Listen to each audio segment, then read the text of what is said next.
तो गाइस मैं हूं अंकित और आप दिख रहे हैं रेसलिंग फैंस नेटवर्क। शुरू करेंगे भाई अपनी बातों को हम लोग सबसे पहले ट्राइबल चीफ रोमन रेंस से। तो भाई रोमन रेंस शायद डब्ल्यूडब्ल्यूई से एब्सेंट है एक बहुत ही अच्छे रीजन के लिए। रोमन रेंस ने भाई रिसेंटली वेलकम किया अपने फैमिली में एक न्यू बच्चे को, यानी कि पता नहीं भाई बेटा है बेटी है, लेकिन रोमन रेंस ने एक न्यू बच्चे को वेलकम किया भाई अपने फैमिली में। एंड कुछ रोमन का छठा बच्चा है या सातवां बच्चा, आई डोंट नो, लेकिन भाई बहुत सारे हैं भाई। एंड आपको मालूम है कि नोआ फैमिली ऐसी चलती है, बहुत से बच्चे पैदा होते हैं, बहुत से लोग बनते हैं मेगा स्टार्स। तो रोमन रेंस भी भाई अपनी एक लेगेसी बनाने पे लगे हुए हैं। रेसलवुड्स Q&A के अंदर बताया गया कि Roman Reigns has recently welcomed another child. तो कॉन्ग्रेचुलेशन भाई रोमन रेंस को इसके लिए। एंड रोमन रेंस शायद इस कारण से भी भाई डब्ल्यूडब्ल्यूई से बाहर थे। आप लोग चाहो तो भाई कमेंट सेक्शन में कॉन्ग्रेट्स लिख सकते हो। ऐसे मुझे समझ नहीं आता कि ऐसी न्यूज़ अपडेट वगैरह में भाई इस तरीके की न्यूज़ में वर्ड्स कौन से यूज़ किए जाएँ, क्योंकि अगर मैं बोल दूंगा कि रोमन ने बच्चा पैदा किया तो ऐसा अब तुम इमेजिन करोगे कि रोमन रेंस का पेट निकल गया, रोमन ने बच्चा पैदा किया, तो तुम ऐसी चीज़ें इमेजिन करोगे। मुझे मालूम है, अपनी ऑडियंस को मैं जानता हूँ, तो इसलिए भाई अगर कुछ वर्ड्स मेरे से गलत इधर उधर हो जाए तो थोड़ा सा इग्नोर कर देना।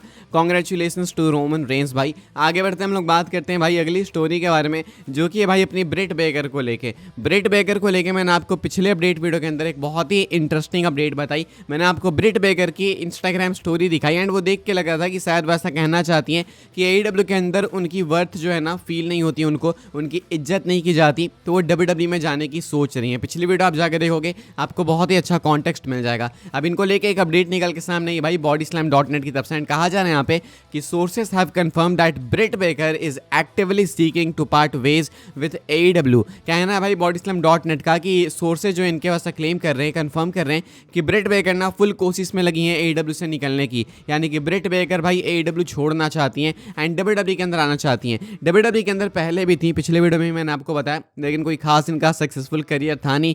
अब हो सकता है डेफिनेटली इनके साथ सेम कोडी रोड्स वाला ट्रीटमेंट हुआ है भाई। इनको AEW के फैंस पसंद नहीं करते हैं, कोडी के साथ भी सेम हुआ था, लेकिन WWE में आने के बाद कोडी चमक गए। ब्रिट बेकर आएंगी तो वो सालिट के लेवल की सुपरस्टार बन सकती हैं, डेफिनेटली वो स्कोप है एंड WWE फैंस इनको देखना भी चाहते हैं। एक ये भी बात है भाई कि AEW के अंदर किसी को डिसलाइक किया जाता है तो WWE के अंदर लोग उसको पसंद करते हैं, ये भी एक चीज़ है। तो हो सकता है भाई कि WWE फैंस इनको बहुत ही अच्छे से वेलकम करे, बिल्कुल ओपन आर्म से वेलकम करे। एक्सपेक्टेड है कि WWE के अंदर आएंगे बिकॉज ये कोशिश कर रही हैं AEW लीव करने की, एंड जब भी भाई किसी ने कोशिश की है लीव करने की वो WWE के अंदर ही आया है, चाहे तुम मेन एग्जांपल CM पंक का ही ले लो। तो ये कुछ है भाई ब्रिट बेकर को लेके एक बहुत ही मेजर, एक बहुत ही इंपॉर्टेंट अपडेट। आगे बढ़ते हैं गाइस, हम लोग बात करते हैं अगली स्टोरी के बारे में, जो कि डोमिनिक एंड AJ स्टाइल्स को लेके। तो भाई इनका मैच वैसे तो सेट था नाइट ऑफ चैंपियंस के लिए, लेकिन क्योंकि डोमिनिक इंजर्ड हो गए तो इनका मैच पुल कर लिया गया। अब कुछ लोगों का मानना है कि भाई वो एक्चुअली में इंजर्ड नहीं थे, बस सऊदी उनको ना जाना पड़े इसलिए वो एक बहाना था या फिर जो भी था, पता नहीं सच्चाई क्या है, लेकिन सच्चाई ये है कि इनका मैच अभी तक हुआ नहीं।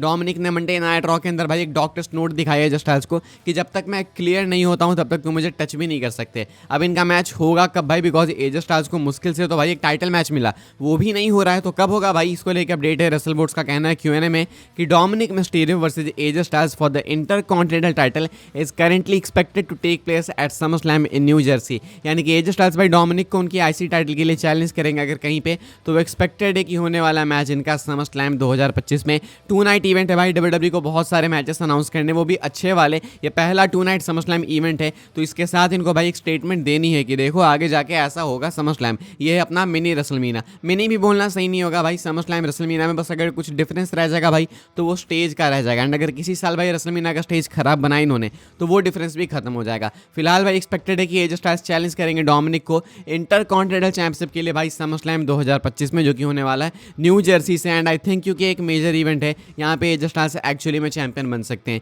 ये कुछ है भाई फिनोमिनल वन AJ स्टाइल्स को लेके अपडेट। आगे बढ़ते हैं गाइस, हम लोग बात करते हैं ट्रेविस स्कॉट के बारे में। तो भाई ट्रेविस स्कॉट आपको याद होगा भाई रूमर थे मनी इन द बैंक में अपीयर होने के लिए, लेकिन वो नहीं अपीयर हुए। अब क्या भाई ट्रेविस स्कॉट को लेके सीन एंड ट्रेविस स्कॉट क्या वापस से अपीयर हो सकते हैं, मैं आपको बताता हूँ भाई। रेसलवुड्स का कहना है Q&A में अगेन कि WWE had big plans for Travis Scott to appear at Money in the Bank including exclusive merch design with his logo, date and event branding. लेकिन ये सब कुछ बदल दिया गया भाई, पिवट किया गया R-Truth वाले ड्रामे के कारण। यानी कि भाई एक्चुअली में ट्रेविस स्कॉट अपीयर होने वाले थे मनी इन द बैंक में, लेकिन WWE ने भाई प्लान्स चेंज कर लिए R-Truth वाले ड्रामे के कारण। R-Truth को रिलीज किया गया था, उसके बाद फैंस इनका नेम चैंट कर रहे थे हर शो में, तो WWE को लगा कि R-Truth को लाना ज़्यादा सही होगा। एंड आज के रेट में हंसी आती है भाई मुझे, रॉन किलिंग्स यानी R-Truth खत्म, हाइप ही खत्म भाई। मतलब उनके बाल कटा दिए भाई तुमने, उनके ब्रेड्स कटा दिए प्रॉपर, उन्होंने भाई अपने ड्रेडलॉक्स बना के रखे थे वो कटा दिए।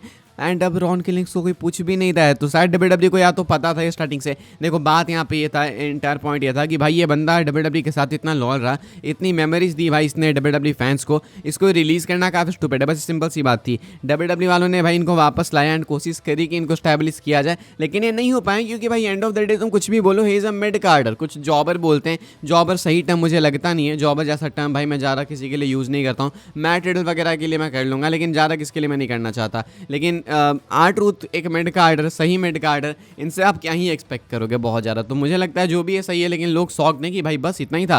फिलहाल भाई ट्रैविस को लेके ये अपडेट ये भी है कि शायद से वो आपको समर स्लैम में भी अपीयर होते हुए देखने को मिल सकते हैं। मतलब हो सकता है कि रेसलमेनिया के बाद अब सीधा वो आपको समर स्लैम में देखने को मिले। वहाँ पे भी कोडी का अगेंस्ट ही मैच है, तो क्या पता वहाँ पे देखने को मिल जाए। लेट्स सी क्या होता है भाई। फिलहाल ये कुछ अपडेट ट्रैविस स्कॉट को लेके। आगे बढ़ते हैं गाइस, हम लोग बात करते हैं अगली स्टोरी के बारे में, जो कि नाओमी को लेके। तो भाई नाओमी को भी डब्ल्यूडब्ल्यू वाले देने वाले एक custom money in the bank briefcase. Seth को भाई एक बहुत ही कमाल की ब्रीफकेस मिली भाई, मनी इन द बैंक वाली। हमने देखा बहुत ही ज्यादा कमाल है भाई, वो gold and black theme and Seth Rollins का उस पर लोगो बना हुआ है, बहुत ही अच्छा लगा देख के। नाओमी के साथ भी सेम होने वाला भाई। बॉडी स्लैम की अपडेट है, कहा जा रहा है कि नाओमी को भी डब्ल्यूडब्ल्यू वाले भाई एक कस्टम ब्रीफकेस देने वाले हैं एंड इनका ब्रीफकेस उसी कॉसन वाले थीम पे होगा, यानी कि आप येलो एंड ब्लैक वाली थीम एक्सपेक्ट कर सकते हो। एंड बहुत जल्दी ये भी होने वाला है। ये एक अच्छा मूव है, मुझे लगता है ये एक परमानेंट चीज़ तो मान लो भाई कि जो भी मनी इन द बैंक जीतेगा भाई उसके थीम के अकॉर्डिंग उसके ब्रीफकेस को डिजाइन किया जाएगा। हमने टिफनी के लिए भी देखा, बहुत ही प्यारा ब्रीफकेस था भाई वो। एंड अभी नाओमी के साथ भी सेम होने वाला है, सेथ को मिल ही चुका है। तो शायद ये नया ट्रेंड है एंड बुरा भी नहीं है भाई, एक्चुअली में फ्रेश लगता है, so it's fine I think.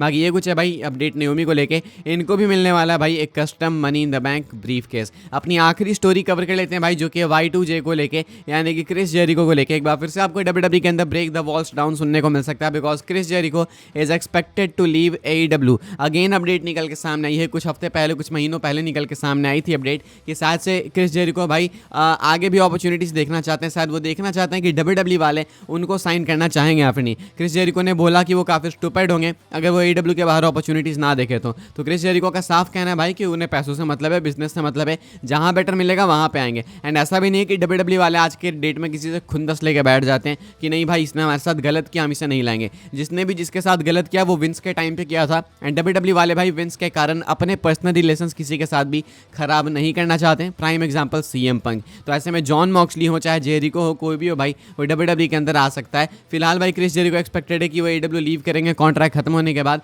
And वो डब्ल्यूडब्ल्यू की तरफ जंप लेने वाले हैं। एंड एक आखिरी बार आपको Y2J डब्ल्यूडब्ल्यू के अंदर डब्ल्यूडब्ल्यू रिंग के अंदर कंपीट करते हुए देखने को मिल सकते हैं बिफोर हिज एक्चुअल रिटायरमेंट। फिलहाल भाई इस वाली वीडियो के लिए सारी अपडेट्स थी। आई होप आपको इन्फॉर्मेशन मिली हो तो वीडियो को लाइक कीजिएगा भाई, शेयर कीजिएगा एंड सब्सक्राइब कीजिएगा चैनल को, ताकि आने वाले टाइम के अंदर आपको और भी सही डब्ल्यूडब्ल्यू की न्यूज़ अपडेट सबसे पहले जानने को मिलते रहे, देखने को मिलते रहे। फॉलो कर सकते हैं भाई आप लोग मुझे इंस्टाग्राम एंड ट्विटर पर, लिंक आपको मिल जाएगी डिस्क्रिप्शन में। ज्वाइन कर सकते हैं भाई आप लोग व्हाट्सएप चैनल को, उसके भी लिंक आपको मिलेगी डिस्क्रिप्शन में। मिलेगा मैं आपसे अगले वीडियो में जल्दी ही, तब तक के लिए goodbye, thanks for watching.